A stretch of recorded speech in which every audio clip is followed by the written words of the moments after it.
नासिर हिंगोरजा में बहार मौसम ईंदे सगा जे मरकज़ी अफ़गान शहरनि उस्तादनि शागिर्दनि सां गॾिजी पब्लिक पार्क में बूटा लगाए वणकारी मुहिम जो आगाज़ करे छॾियो।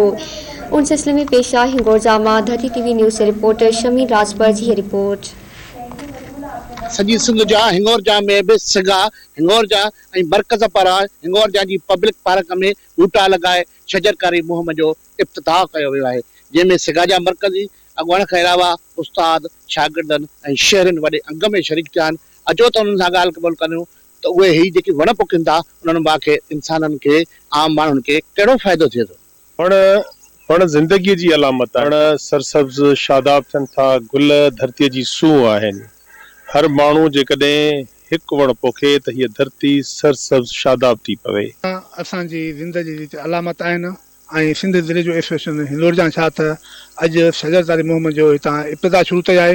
इंसाननि खे जेका ऑक्सीजन खपे थी उन खे बहितर बनाइण जे लाइ वधि में वधि ॿूटनि पोखण जो हिकिड़ो जेको सिलसिलो शुरू कयो वियो आहे। एनवायरमेंटल साइंस जो जेको बेसिक एलिमेंट आहे उहो आहे ऑक्सीजन, ऐं ऑक्सीजन असांजा जेके प्रोड्यूसर्स आहिनि उहे प्लांट्स आहिनि।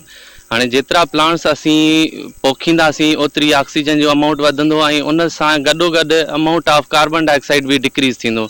जेतिरी कार्बन डाइऑक्साइड डिक्रीज़ थींदी त ओतिरो असांजे जेको ओज़ोन जो लेयर आहे उन जो ठहणु घटिजंदो वेंदो, ऐं जेतिरी ओज़ोन जी जेका लेयर आहे उहा घटिजंदी ओतिरो असांजो एनवायरमेंट क्लीन एंड क्लियर रहंदो। असल में वणकारी मौसमनि में हिकिड़ी नवाण थी आणे, बहितरी थी आणे। वणकारी सिहत जी अलामत आहे, ज़िंदगीअ जी अलामत आहे।